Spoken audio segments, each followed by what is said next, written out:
የአውሮፓ እግር ኳስ ዓለም በድጋሜ በትልቅ የዝውውር ዜናዎች ተናውጧል። ሪያል ማድሪድ ማርክ ኩኩሬላን በ60 ሚሊዮን ዩሮ ሊያስፈርም ተቃርቧል። ማርከስ ራሽፎርድ ደግሞ ከባርሴሎና ቆይቶ በኋላ ወደ ማንቸስተር ዩናይትድ ሊመለስ ይችላል ተባለ።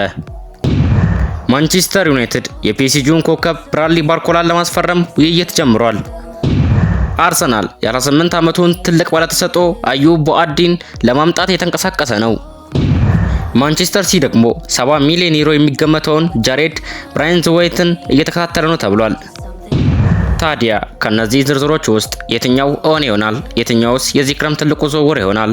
ዛሬ ሁሉንም በዝርዝር እንመለከታለን። ቪዲዮውን እስከ መጨረሻው ተከታተሉ ላለው ሰላም የተወዳችሁ ውድ የቻናል ተከታዮቼ፣ ይህ ቻናል ማች ፕሪዲክሽን ኤንድ አናሊሲስ ስለ ስፖርተኞች ገጽ የምናወራበት ከጨዋታ በኋላ ትንታኔ የምንሰጥበት እንዲሁም የቀኑ ኳስ ዜና የዝውውር ዜናዎችን የምንወርበት ምርጥ የኳስ ቻናል ነው።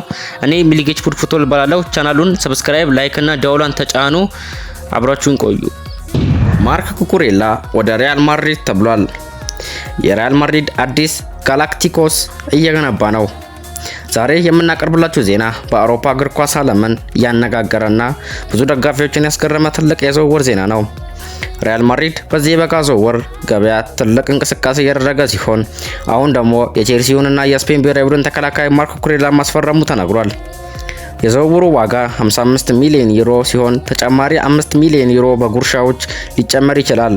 ግን ጥያቄው ይሄ ነው። ሪያል ማድሪድ ለምን ኩኩሬላን ፈለገ? ቼልሲ ለምን ለመሸጥ ተስማማ?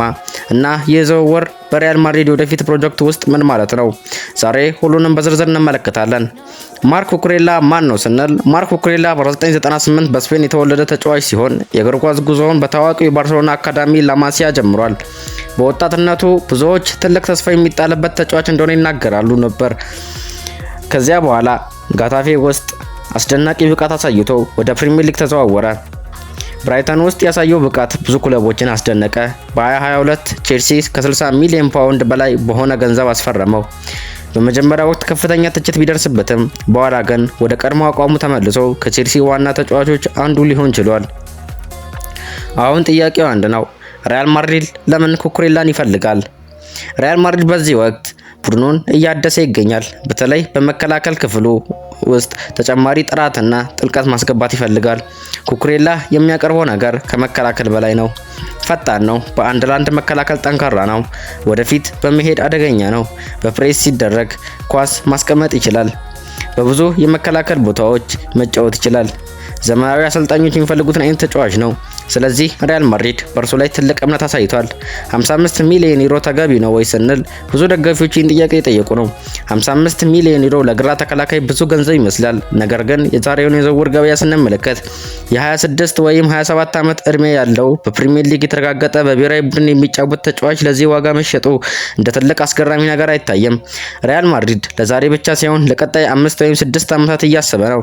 ቼልሲ ለምን ሸጠው ስንል ቼልሲ በቅርቡ ዓመታት ብዙ ተጫዋቾችን ገዝቷል።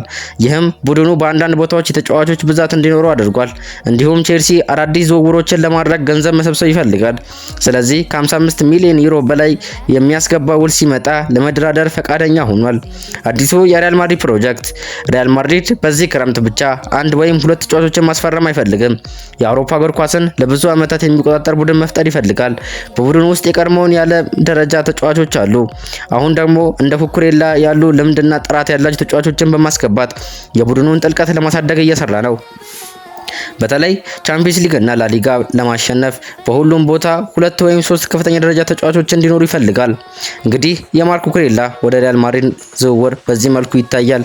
ይህ ዝውውር ለሪያል ማድሪድ ትልቅ ጥቅም ያመጣል ወይስ 55 ሚሊዮን ዩሮ ከመጠን በላይ የተከፈለ ዋጋ ነው? አስተያየታችሁን በኮሜንት ግለጹልኝ። ቻናሉን ሰብስክራይብ እያደረጋችሁ። ሌላው ዜና ደግሞ ማርከስ ራሽፎርድ ወደ ማንቸስተር ዩናይትድ ተመለሰ የሚል ነው።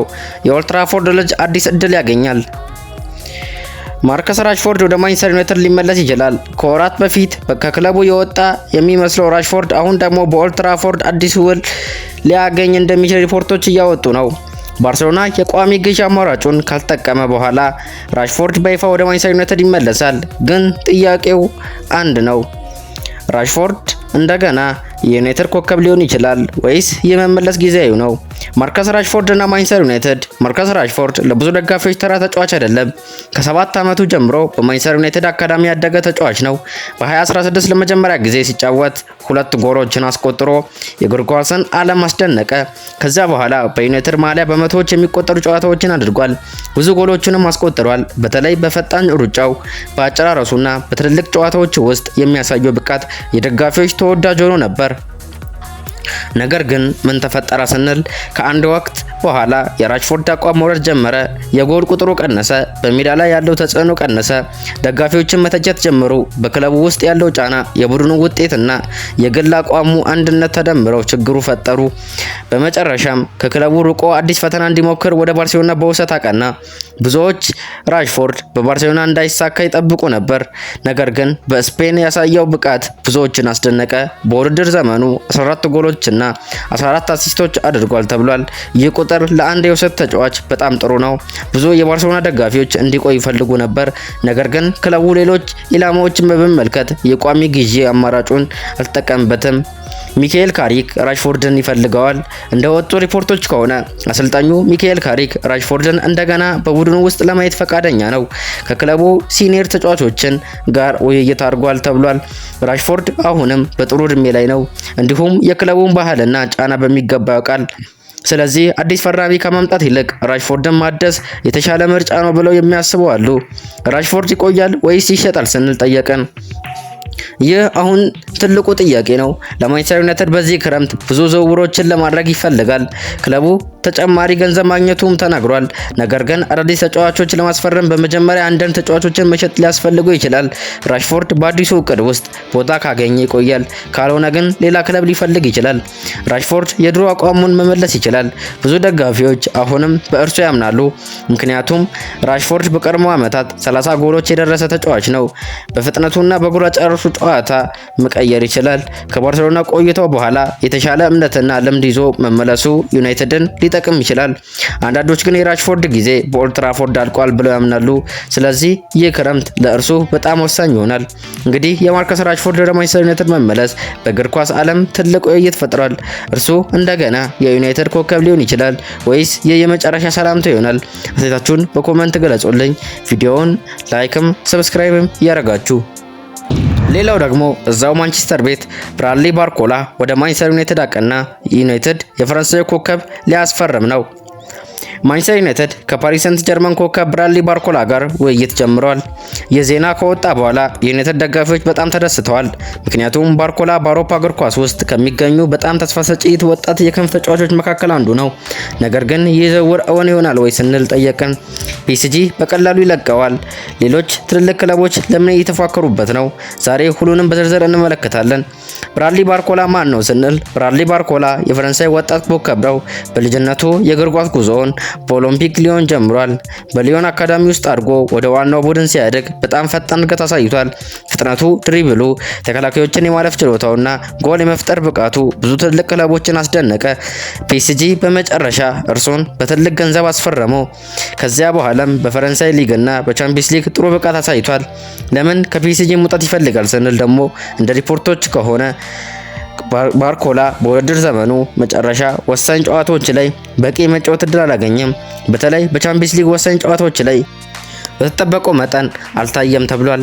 ይህም ተጫዋቹ ወደፊቱ የበለጠ ዋና ሚና የሚኖረው ክለብ እንደሚፈልግ አድርጎታል ተብሎ ይነገራል። በ21 ወይም 22 ዓመት እድሜ ላይ ያለ ተጫዋች በየሳምንቱ መጫወት ይፈልጋል። ይህ ደግሞ የዩናይትድን ፍላጎት አጠናክሮታል። ማንቸስተር ዩናይትድ ለምን ባርኮላን ይፈልጋል ስንል ደግሞ ዩናይትድ በዚህ ወቅት የክንፍ አጥቂ ቦታውን ማጠናከር ይፈልጋል። ማርከስ ራሽፎርድ የወደፊት ሁኔታ ግልጽ አይደለም። ጆርዳን ሳንቾ እንደገና ሊለቅ ይችላል።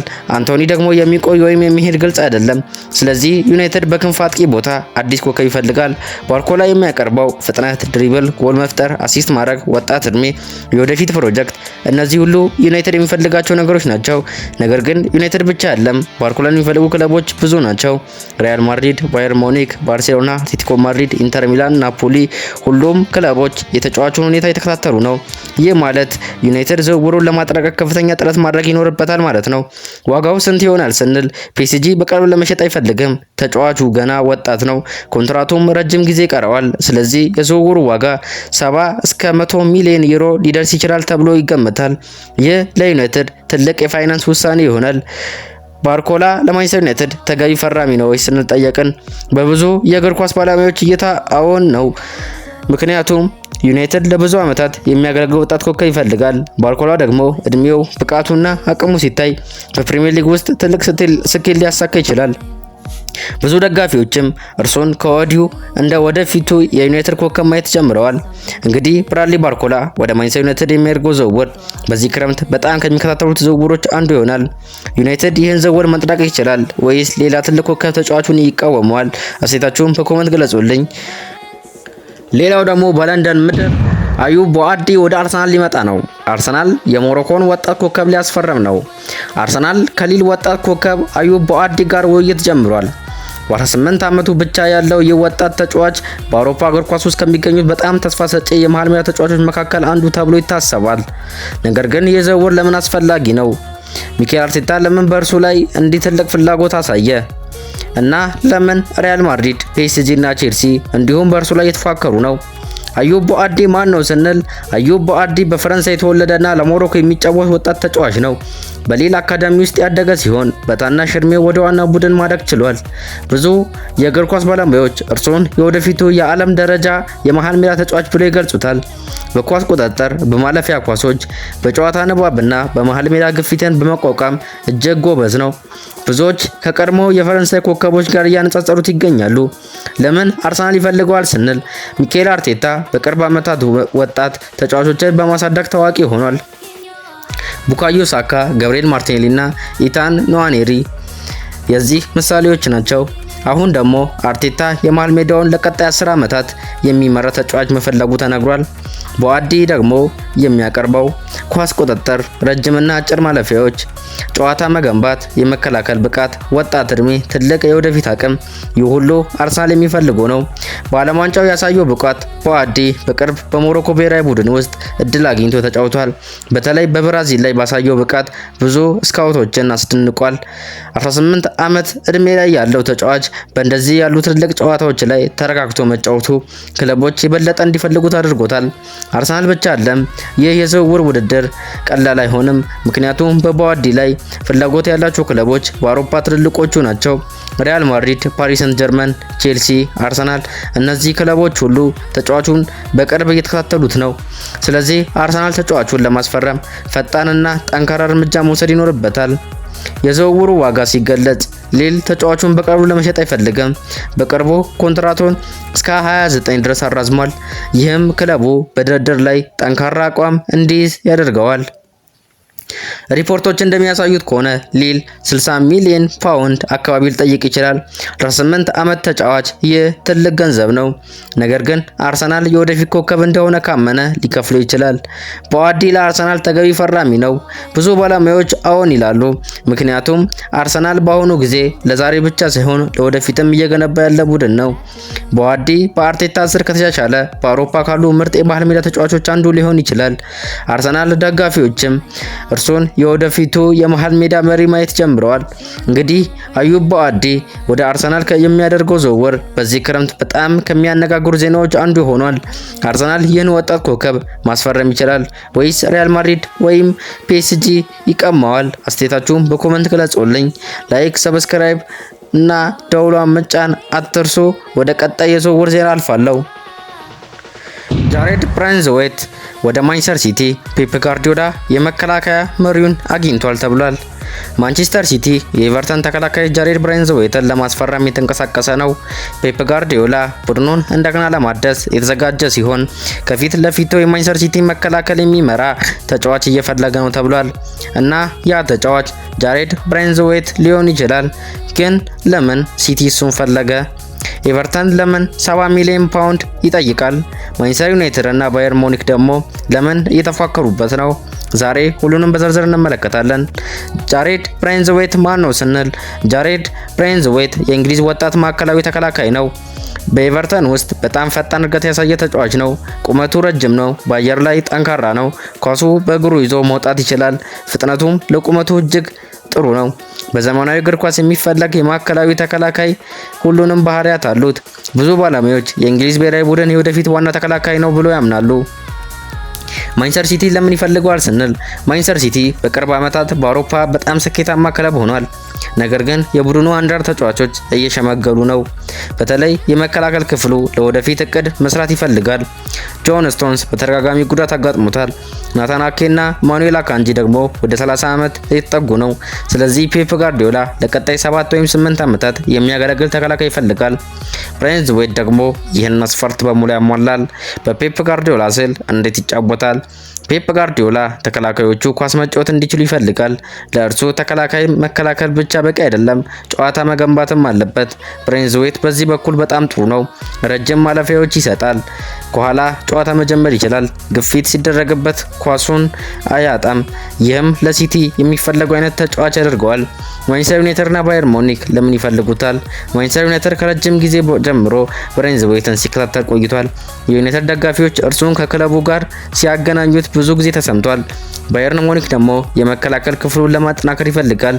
ስለዚህ ብሬንትዌይት ዝውውር ቀላል ውድድር አይሆንም። ኤቨርተን ለምን 70 ሚሊዮን ይጠይቃል ስንል ኤቨርተን ተጫዋቹን በቀላሉ ለመሸጥ አይፈልግም። ብሬንትዌይት በቡድኑ ውስጥ በጣም ወሳኝ ተጫዋች ነው። ወጣት ነው፣ እንግሊዛዊ ነው፣ ፕሪሚየር ሊግ ልምድ አለው፣ ረጅም ኮንትራት አለው። እነዚህ ሁሉ ዋጋውን ያሳድጋሉ። ኤቨርተን ከ70 ሚሊዮን ፓውንድ በታች ለመደራደር ፈቃደኛ እንዳልሆነ ተናግሯል። ብሬንትዌይት ለማንቸስተር ሲቲ ተገቢ ፈራሚ ነው። ብዙ የእግር ኳስ ባለሙያዎች አዎን ይላሉ። ምክንያቱም እርሱ ወጣት ነው፣ እንግሊዛዊ ነው፣ ፕሪሚየር ሊግን ያውቃል እና በፔፕ ጋርዲዮላ ስር የበለጠ ሊያድግ ይችላል። አንዳንዶች እርሱን የጆን ስቶን ተተኪ ብቻ ሳይሆን የሲቲ የመከላከል መሪ ሊሆን ይችላል ብለው ያምናሉ። ከዚህ በኋላ በኢታድ ለብዙ ዓመታት መጫወት ይችላል። እንግዲህ ጃሬድ ብሬንትዌይት ወደ ማንቸስተር ሲቲ የሚያደርገው ዝውውር በዚህ ክረምት ከሚያነጋግሩ ትልቅ ዝውውሮች አንዱ ይሆናል። ለዛሬ የነበሩኝ የዝውውር ዜናዎች እነዚህን ይመስሉ ነበር። ቻናሉን ሰብስክራይብ፣ ላይክ እና ደውሏን ተጫኑ። በቀጣይ በሌላ ዜና እመለሳለሁ። ሰላም ብያለሁ።